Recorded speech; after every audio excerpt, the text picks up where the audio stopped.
Saludos amigos, gracias por estar de nuevo con nosotros en su programa A Rajatabla, Peña de la Democracia en la República Dominicana.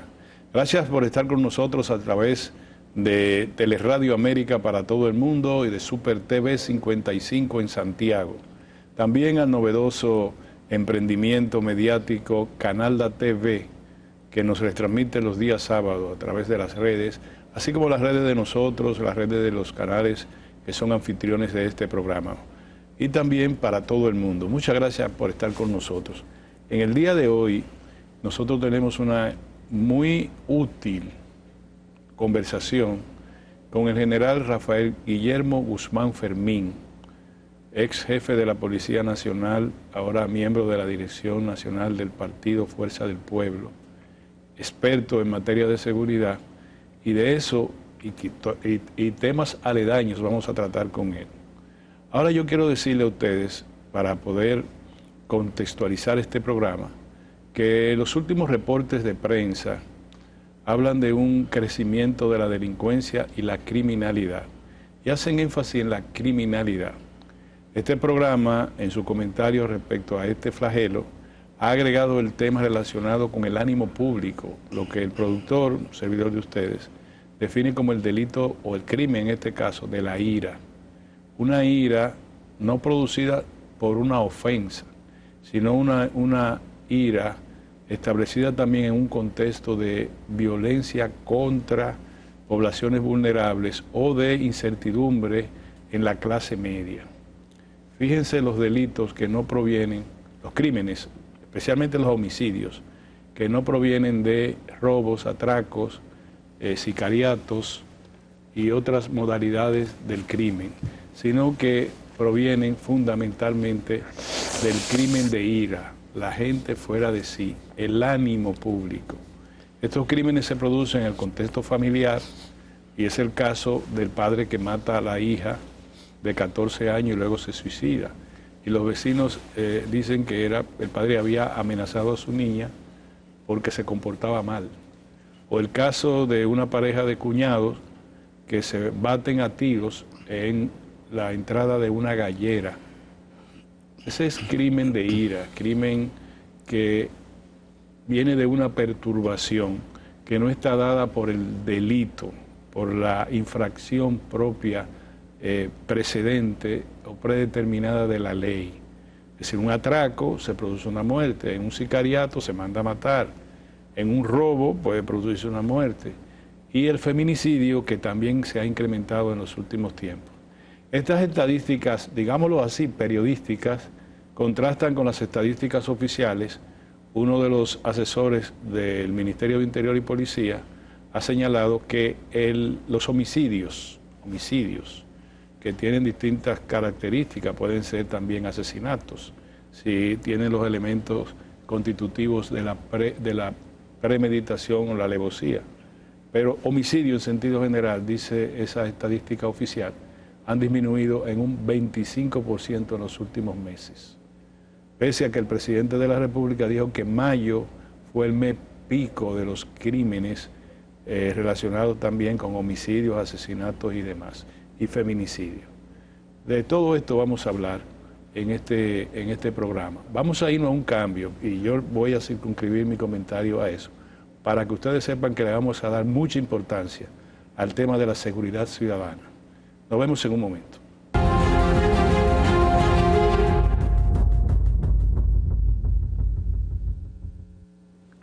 Miren, señores, este programa fue diseñado hace ya varias semanas. Había tratado con el general Guzmán Fermín el tema y le había dicho que vamos a conversar ampliamente sobre él. Y lo digo por una razón muy particular. La gente tiene miedo de salir a la calle. No exagero, no exagero. Yo mismo, en una ocasión, mi hija Kirsi me llamó por teléfono, estaba caminando en el mirador, y cuando me dijo que estaba caminando, yo le dije, está bien, termina la llamada, ya, tú me llamas cuando llegue a tu casa. Pero ella como que no entendió. Bueno, la razón es que yo no quiero que saque un celular y vayan y por eso la agredan o le pase algo. Fíjense cómo estamos nosotros los padres.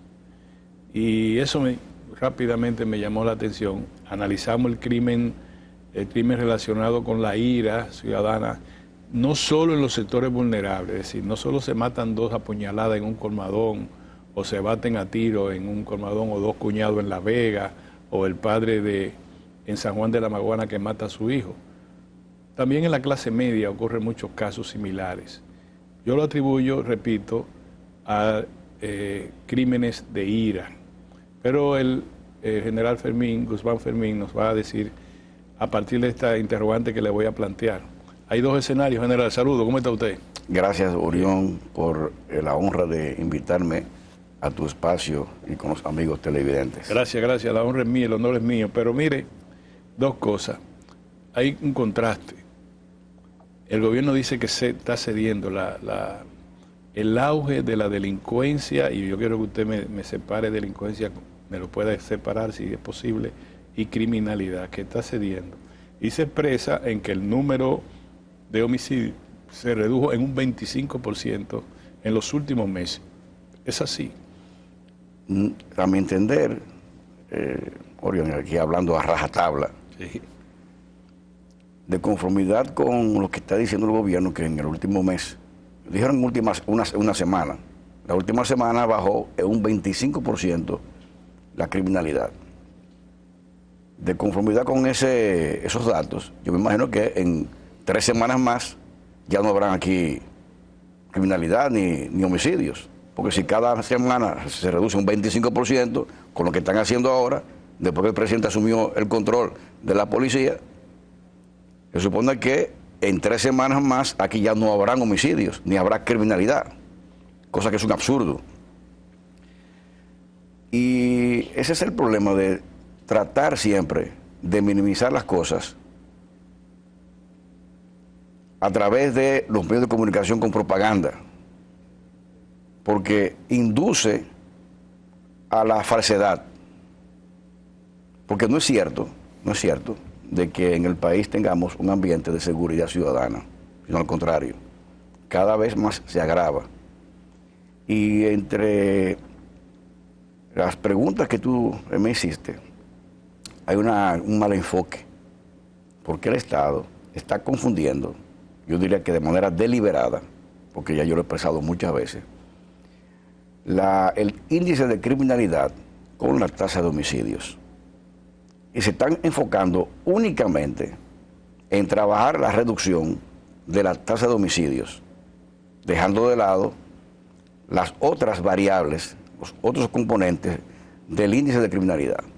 Porque por definición, el índice de criminalidad es la sumatoria de todas las infracciones penales que se cometen en un país durante un tiempo determinado, medida por cada 100.000 habitantes. Me explico. Ese índice de criminalidad está dado por la sumatoria de muchas tasas, entre ellas la de homicidios. La tasa de homicidios, más la tasa de atracos, la tasa de robos, de secuestros, de atracos, de accidentes de tránsito, de violencia intrafamiliar, de suicidios, de homicidios, de feminicidios, 2 tipos de infracciones. Que violenten preceptos de naturaleza criminal. Por supuesto. No, incluso los accidentes de tránsito, que eso no es, podrán haber homicidios a través de eso, por premeditación, que atropella a una persona de manera deliberada y planificada. Son accidentes de tránsito. Hasta eso es una sumatoria que hay que hacerla para tener un índice de criminalidad. Y se enfoca solamente en los homicidios. De suerte que ese mal enfoque está descuidando las otras partes para enfocarse en algo que tenemos tristemente, de que el Estado tiene tres. Hay un asesor, hay una nueva figura, un coasesor de estadística, y está la estadística que tiene Interior y Policía, y las 3 estadísticas tienen números distintos. Yo no he visto eso en los homicidios, yo no he visto eso nunca en la vida. De suerte que eso está indicando que hay una mala comunicación, hay una mala asesoría y hay una mala gestión en el tema de seguridad pública. ¿Cuáles son, me obliga usted a preguntarle, cuáles son entonces los remedios para ese escenario que usted ha planteado? Primero, usted plantea que ha crecido la criminalidad. Sí, hombre, claro que sí, y los números lo indican. El número de hechos de naturaleza violenta por cada 100.000 habitantes, no el número de homicidios, ni el número de asesinatos, que son dos cosas distintas. Claro. Es el número de situaciones violentas. Por supuesto. Robo, atraco, claro, sicariato, etcétera, ¿verdad? Sí. Que incluye asesinato e incluye homicidio. Por supuesto. Okay. Y antes era así. Entonces usted deplora que se traten en términos particulares. Por ejemplo, yo diría, el número de asesinatos ha disminuido en esta semana. Bueno, pues eso es posible. Si tomamos en cuenta que el asesinato tiene elementos constitutivos diferentes al homicidio puro y simple. Claro. Aunque los dos se van a morir, pero uno lo asesinaron y el otro murió de manera... a consecuencia de la herida que sufrió en cualquier circunstancia que no fue premeditada. Claro, o con alevosía. O no tuvo alevosía. Claro. Eso se entiende. Entonces yo le pregunto, usted dice que en conjunto la seguridad ha seguido en declive. Sí. O la inseguridad en aumento. Y yo, sí, las dos cosas. Para decirlo sí, de una manera. Yo me voy a poner una analogía, Orión, a los medios televidentes, para que me puedan entender mejor lo que quiero expresar. La salud de un paciente no se mide exclusivamente si tiene o no cáncer, porque es la enfermedad más catastrófica del cuerpo humano. Porque ellos alegan al gobierno, no, porque el homicidio es el bien jurídico más importante. Por lo tanto, como usted pierde la vida, si disminuimos la tasa de homicidio, vamos a disminuir la criminalidad. Y no es correcto. Porque la salud de un paciente no se mide porque tenga o no cáncer. Se mide bajo las diferentes variables que tiene la salud del cuerpo humano, en términos de ácido úrico, triglicéridos, glucosa, la presión, creatinina, etcétera. De manera que todos esos componentes que tiene la salud me tienen que indicar la salud que pueda tener. Si yo tengo el ácido úrico alto, los triglicéridos altos, el azúcar alta, la presión alta, la creatinina por las nubes, aunque no tenga cáncer, yo me estoy muriendo en salud, yo estoy muy enfermo. Entonces, eso es lo que tiene que tomar el Estado. Ahora, usted dijo algo muy importante, y no quiero que se me quede en el tintero. Usted habló del crimen de odio, la criminalidad producto de la ira. Y eso es lo que ocurre, eso se inscribe. Es una figura jurídica que se ha tratado, el crimen de ira. Claro, claro. Que debiera legislarse. Sí, sí. Lo que está ocurriendo en la República Dominicana, y yo lo he venido denunciando y poniendo en contexto en los últimos años, es la cultura de la violencia. Porque la sociedad dominicana está padeciendo el síndrome de la violencia, por diferentes motivos. Y la cultura de la violencia es aquella que los ciudadanos optan como única respuesta, la respuesta violenta ante cualquier conflicto. Me refiero a que ya ven normal, ven muy común que yo utilice la violencia como manera para yo resolver las disputas. Sin embargo, antes, en otras gestiones, tanto del Ministerio Público como del Gobierno Central, a través del Ministerio de Trabajo se estableció la resolución de conflictos obreros patronales en un gran esfuerzo para que no llegaran a los tribunales, ni tampoco para que se generara una cultura de violencia laboral, número uno. Había el Departamento de Conciliación, Querellas y Conciliación de el Ministerio de Trabajo, pero también en el Ministerio Público. Pero ya no que vamos a poner una querella, que un fiscal nos va a poner a los dos y a ver, ¿se acuerdan esto? Levanten esta acta. No, en los barrios. Para eso se formaron las fiscalías barriales. No es para investigar crímenes y delitos, eso le está dado al núcleo central, a la jurisdicción central del Ministerio Público en cualquier localidad, sino para tratar los temas de ese barrio o de ese conjunto de barrios, claro, que la mayoría de ellos se resuelven con resolución del conflicto. Por ejemplo, si usted llega, no, que el señor me cerró el callejón que va a mi casa, porque él dice que eso le pertenece. y yo le voy a desbaratar el callejón y nos vamos a matar ahí porque yo no voy a permitir eso. Bueno, la resolución del conflicto es buscar la manera de que ese callejón se abra. Y eso es prevención. Eso es prevención. Que es lo que Entonces, le falta al país ahora eso mismo. ha cambiado. Ni siquiera el propio Ministerio Público, a través de las Fiscalías Barriales, gestiona la paz entre los ciudadanos de esa comunidad, sino que los ciudadanos tampoco la desean. Si tú no me abres ese callejón, nos vamos a matar los dos aquí, de tal cosa. La mayoría de los homicidios que se producen por tonterías. Claro. En esos crímenes de ira de la que nos referimos. Claro. Entonces, ahí vamos entonces, si me permite. No, dale para adelante. Vamos a lo que, de manera científica, el gran sociólogo y matemático noruego, Johan Galtung, describió muy certeramente los 3 tipos de violencia, de generadores de violencia que hay en una sociedad. Y hay un triángulo que lo describe bien, que es el triángulo de Galtung, donde él decía que esas 3 generadores de violencia y delincuencia era la directa, la cultural y la estructural. Y hay una que me quiero enfocar, que es la violencia estructural, que es aquella violencia que se genera, que la genera el propio Estado. Y me preguntarán, pero general, ¿cómo es posible que el Estado genere violencia y delincuencia? Claro que sí. Porque cuando el Estado no es capaz de satisfacer las necesidades básicas de la población en términos de generación de empleos, de creación de oportunidades, de atacar la desigualdad social, no es capaz de administrar bien el metro de Santo Domingo, en este caso, la salud pública, la falta de educación. Miren cómo están las escuelas hoy en día, que es un caos, con los problemas que hay en las escuelas, de violencia estudiantil, dentro de las escuelas, drogas dentro de las escuelas. Cuando no es capaz de solucionar los problemas básicos de energía eléctrica, los apagones que padecemos hoy en día, el 911 deteriorado, los programas de asistencia social, los medicamentos de alto riesgo, de enfermedades catastróficas. Y ahora dice un señor ahí, un funcionario, de que esos programas son insostenibles por los costos que tienen. Por sin embargo, el gobierno gasta casi 8.000 millones de pesos en publicidad para ponerle un bobo al país, una anestesia a la nación. Entonces, cuando el Estado no cumple con esos cumplimientos de necesidades de la población, eso genera violencia y delincuencia.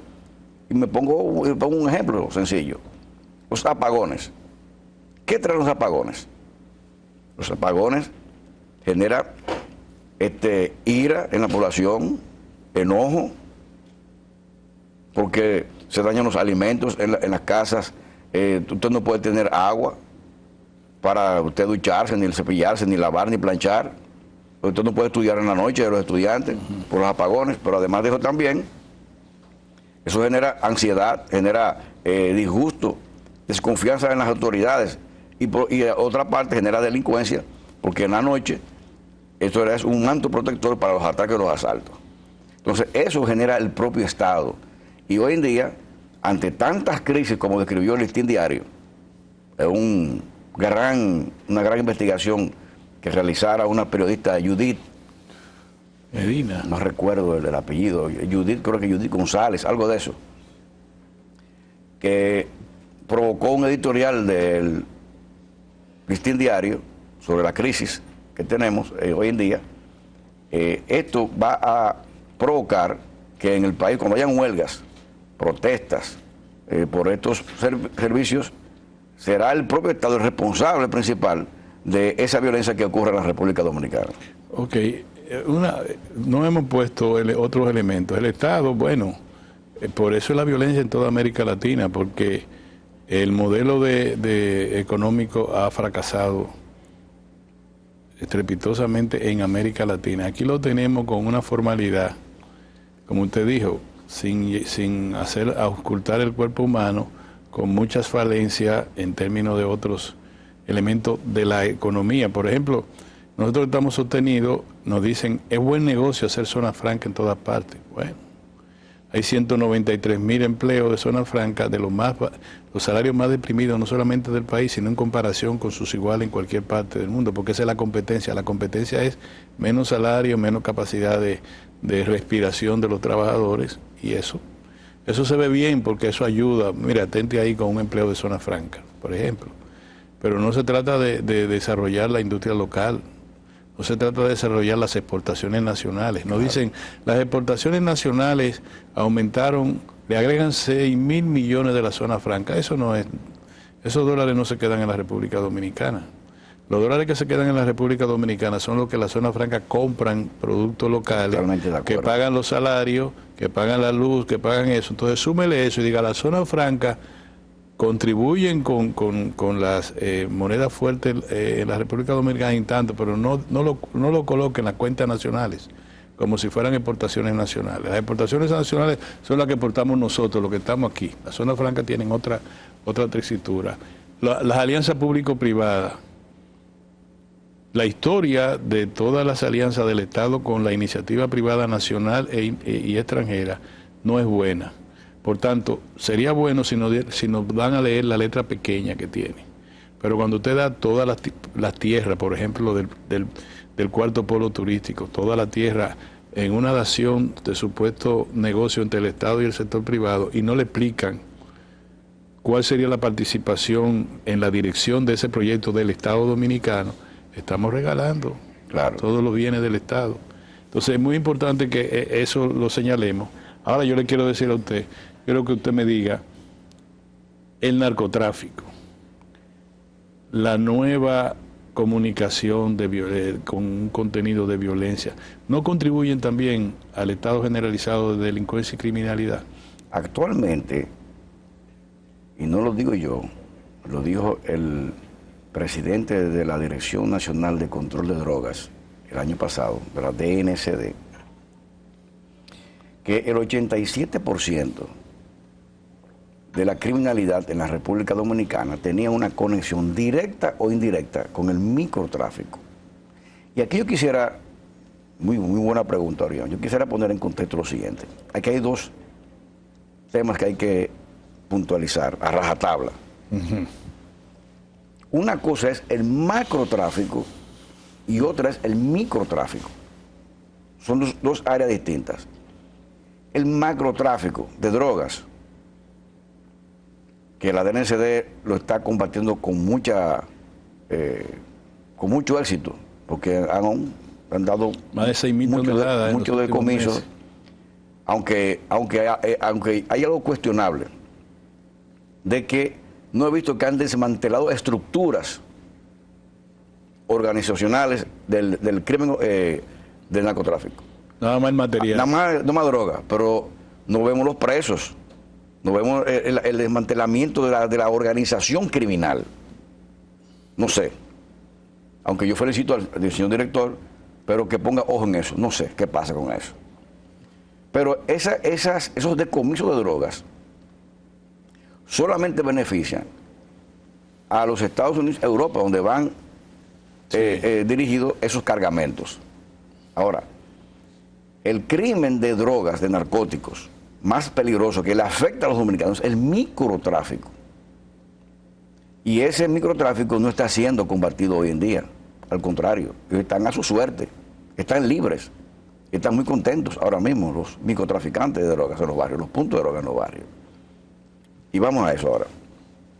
Pero donde no hay cancha, donde no hay trabajo, donde no hay nada, que usted quiere que haga la gente. Sí, pero de droga. Bueno, pero el asunto es que desde que el presidente, que cometió un grave error, y lo reitero, un grave error de eliminar la Dirección Central Antinarcóticos de la Policía Nacional. General, ahí parece que delincuentes estaban persiguiendo delincuentes. Como que eso no está bien. No, pero mira a dónde voy, porque es posible que, o no es posible, realmente ahí había corrupción en esa Dirección Central. Pero en vez de eliminar el DICAN, debió haberse hecho una investigación rigurosa de los que operaban esa Dirección Central, desde el general hasta el último raso de ahí, Y los que eran culpables de corrupción, entonces someterlo a la acción de la justicia y cancelarlo. Entonces, y que caigan presos, pero no eliminarlo. Porque de conformidad con ese pensamiento, entonces, Orión, descubrimos de que había corrupción en Hacienda. Pero el gobierno no eliminó Hacienda, el Ministerio de Hacienda. Sometió la justicia al ministro, que está preso hoy en día. Y sometió a los demás departamentos de presupuesto, de no sé qué cosa, dirección de no sé qué cosa, y todos están presos ahora mismo. Pero no eliminaron Hacienda. Entonces, ¿por qué? Porque la estructura del microtráfico es el que afecta directamente a la criminalidad en la República Dominicana. Eso es un delito, o son delitos conexos de orden público. Y me explico más todavía. La DNCD es como la homóloga de la DEA. Y la DEA en los Estados Unidos combate el macrotráfico, tanto en los Estados Unidos como a nivel nacional, mundial, global. Pero la DEA no combate el microtráfico en los Estados Unidos, lo combaten las policías locales. No, ellos no combaten el microtráfico en los Estados Unidos, es la policía local, porque es la que está en los barrios. Usted aboga para que el DICAN se rehabilite. Sí, con una supervisión de asuntos internos, claro, permanentemente. Pero primero hay que rehabilitar a la propia Policía General. Bueno, es que el asunto es muy complejo. Y hay un plan ahora mismo, hay una reforma de la policía. El presidente tiene mucho interés. Todos los lunes se reúnen para ver qué hacen con la policía. Un grave error el asumir eso. Porque en vez de ir a la policía, primero es absurdo que sea el presidente que asuma la policía en vez del jefe de la policía ir a la presidencia de la República, a su despacho. Porque él es el gerente general de todo el país. No puede pretender ahora mismo, si hay crisis en la policía, ir a la policía los lunes. Si hay crisis en obra pública, ir a obra pública los martes. Crisis en el metro, ir al metro los miércoles. Si no le dé el tiempo. Si hay crisis en educación, ir a toda la educación los jueves. La educación hay que dedicarle 2 días entonces. Vámonos a ir a un cambio, general. Vamos a seguir con el tema y vamos a involucrar a la policía. Y vamos a salir un poquito. Los guardias no les gusta mucho hablar de política, pero yo imagino que usted no tendría temor a un par de preguntitas nada más. Lo que usted quiera. Pero tranquilo, no le va a pasar más nada de ahí. Va a ser preguntas de simple policía. Sí. ¿Está bien? Vámonos a un cambio, señores. Vamos a retornar casi de inmediato. Estamos en A Rajatabla. Nos vemos en un momento.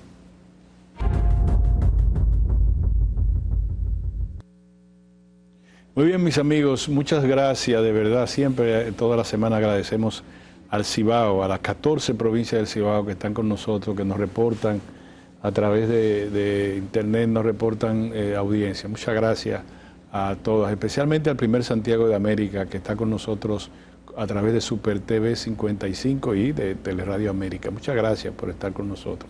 Asimismo a la región sur, desde San Cristóbal hasta Elías Piña y doblando hacia el suroeste y hacia abajo hacia Pedernales.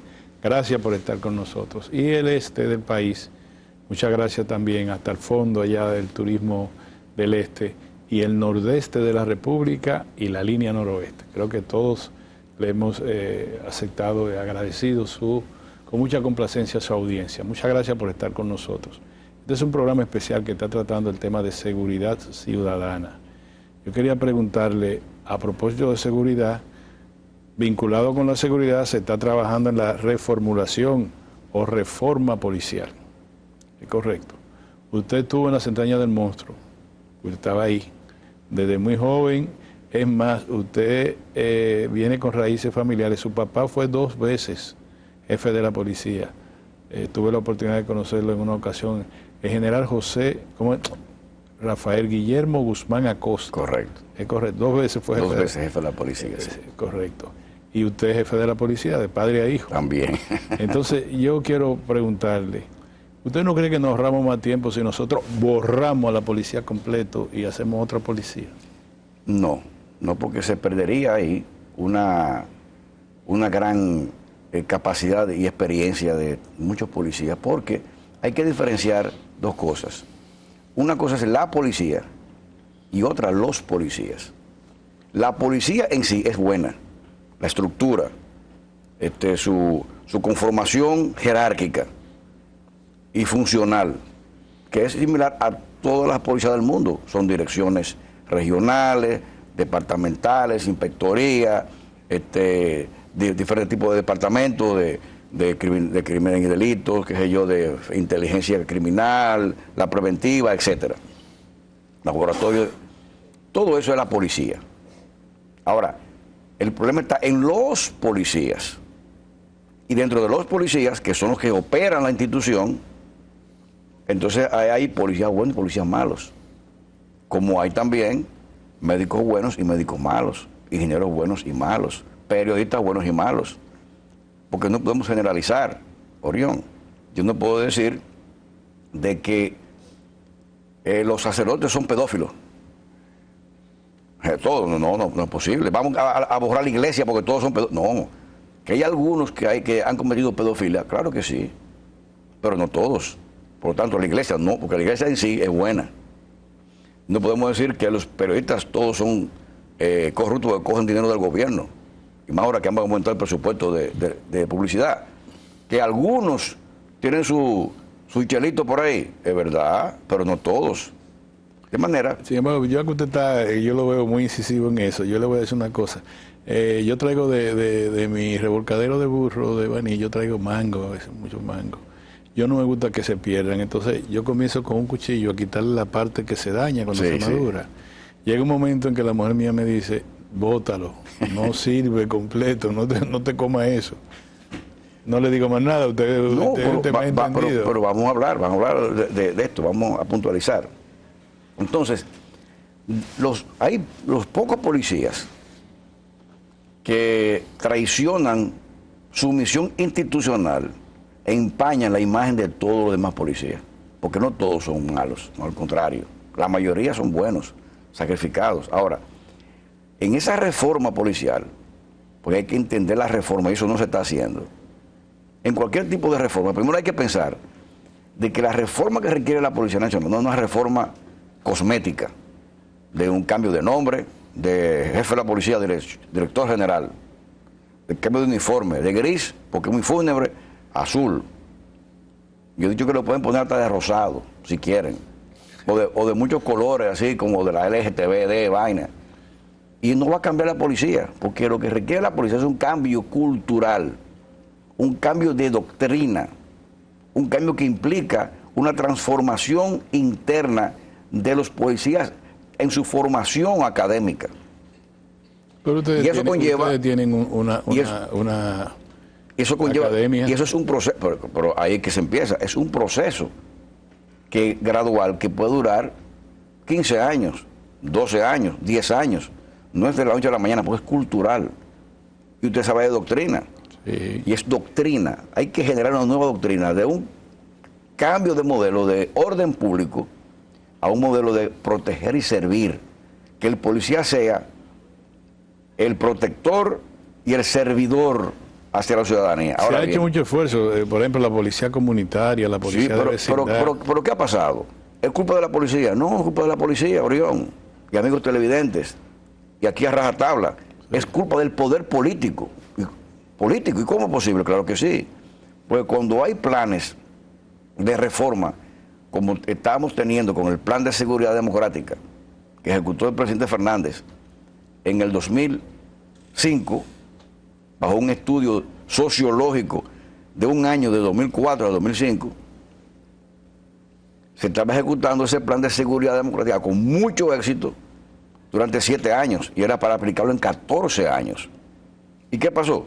Que hubo un cambio de gobierno en el 2012 y desechó ese plan en el 2013.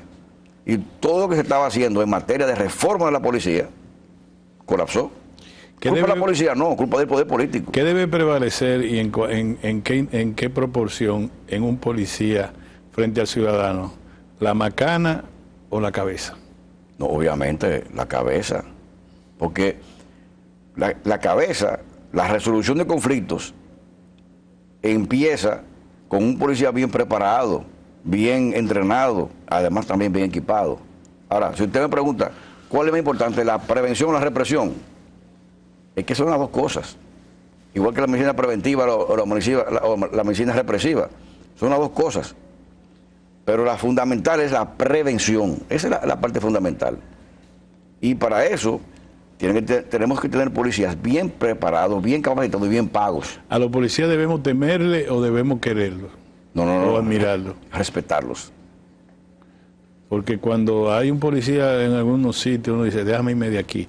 No es por el delincuente, es por el policía. Pero, yo diría que hay que respetarlos. Hay que respetarlos. Sí, y también la policía tiene que merecerse ese respeto. ¿Usted no le parece que es muy loable que el presidente Luis Abinader se haya embarcado en una reforma a fondo de la Policía Nacional? Pero también igual el presidente Fernández, es loable que se embarcara y empezó a hacerla bien, claro que sí. Porque yo no dudo de las buenas intenciones del presidente, claro que sí, él ha hecho un gran esfuerzo y es loable ese esfuerzo. Lo que pasa es que está mal asesorado, muy mal asesorado.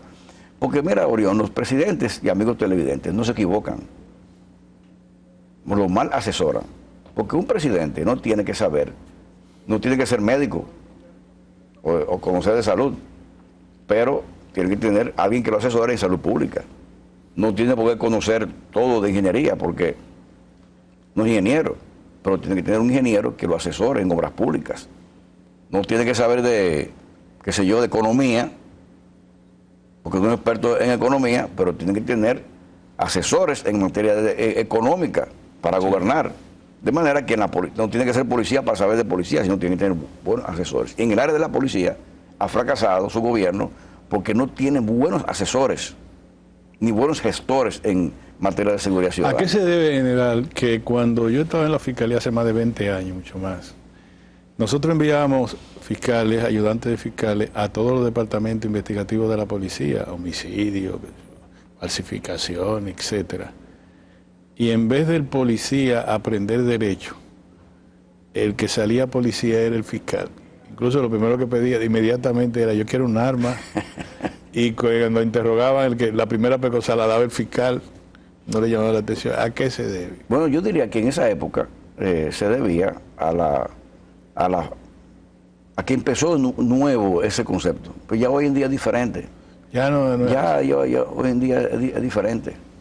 Sí, ya hay una relación, aparte de lo que pasó ahora en la Romana, con Higüey más bien, problema con la fiscal o la fiscalizadora, la policía, que los pobres policías lo han dejado desamparados. Cuando el policía era en servicio, no estaban de parranda. Y la que estaba en contra de la ley era la fiscalizadora, y ahora los policías son los que están sometidos a la justicia, y no ella. A pesar de ese incidente minúsculo, hay una relación buena entre fiscales y policías.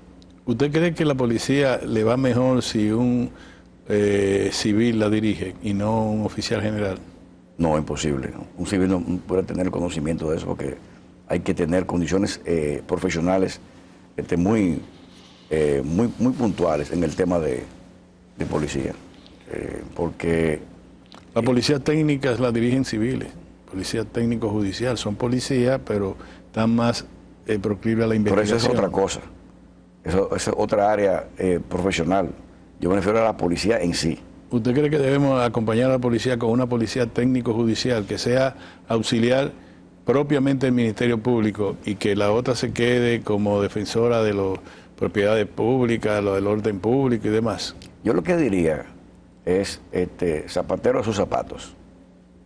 La policía es una profesión como cualquier otra, que se estudia, que se aprende en el ejercicio. Es una combinación entre teoría y práctica. Y los policías son los que saben de policía, porque viven dentro de esa institución y se han desarrollado en ella. Hay que dar las oportunidades de formarse, de aprender y de especializarse. General, esa es la policía de Trujillo. No. Y esa es la policía política de Balaguer. No, la policía, o sea, es injusto uno decir eso, Orión, porque la policía primero la policía de Trujillo no es esa. Porque si vamos propiamente a la policía de Trujillo era una policía municipal, como quien dice. Los policías no reprimían en esa época. Estaban atentos a que el niño no esté en la calle vagando, sino en la escuela. Si veía algo de basura, buscaba cómo recogerla. era un policía más bien comunitario. La que reprimía en esa época era el SIN, el Servicio de Inteligencia Militar, no policial. ¿Usted defiende su policía? No, porque esa es la verdad. Ahora, que cuando ocurrió el cambio en la época de Balaguer, ya era distinto. La policía ya tenía un servicio secreto, que era una policía política en esa época, porque estaba la Guerra Fría. ¿El servicio secreto existe, la policía todavía? Esta ahora es inteligencia delictiva. Porque la policía se ha transformado. La policía de hoy no es la policía de los 12 años de Balaguer. Y además de eso hay que ver que el contexto global es distinto. Las amenazas en esa época eran el comunismo. Sí. Tú que eres comunista, ¿verdad? Entonces, en esa época, la amenaza era el comunismo. Y por lo tanto, nosotros fuimos... Ese letrero... Nosotros fuimos formados. Yo fui formado, yo me ingresé en el 83. Todavía en mi época de formación, estaba la Guerra Fría. Sí. Yo fui formado con el concepto de el comunismo es tu peor enemigo. Okay. Ya hoy en día eso no existe. Miren, nos robaron el tiempo, nos queda 1 minuto y medio, creo, 1 minuto y medio. Como el Partido Fuerza del Pueblo al que usted pertenece. A mucho orgullo, sí. Ok. Porque ustedes los policías después dicen, nosotros somos políticos. Ok, usted pertenece. ¿Usted tiene algún plan previsto? Yo le voy a poner brevemente esta anécdota. Un ministro de Interior y Policía, en ese tiempo secretario, tuvo que coger todos los motocicletas y mucho carro con el lular de la sirena para hacerle saber al jefe de la policía que él era el jefe administrativo superior del jefe de la policía. Para hacerle saber, llegó con una parafernalia enorme para que el que estaba adentro dijera, no, el que vino fue el jefe aquí. Y pasó en el litoral político que usted está ahora. Yo le pregunto, ¿vamos con esa línea o qué es lo que va a pasar si el presidente Leonel Fernández, apreciado amigo mío, llega a ser presidente de nuevo de la República? Lo que puede esperar el país es que retornará de nuevo la seguridad ciudadana, porque en su gobierno se redujo grandemente la criminalidad en el país y el país estaba seguro. Incluso en el 2008, Santo Domingo fue la ciudad más segura de América Latina. Retornaremos a la seguridad ciudadana y pública. Muy bien. Muchas gracias, general. Muy bien, gracias. General Rafael Guillermo Guzmán Fermín, él era SF, no es director, es jefe de la Policía Nacional, miembro de la dirección central del Partido Fuerza del Pueblo y amigo de nosotros en términos particulares, que apreciamos su amistad. Muchas gracias por estar con nosotros. Creo que hemos tratado muy bien el tema. Gracias, Orián. A ustedes, mis amigos, nos vamos a ver la próxima semana con la gracia de Dios. Hasta entonces.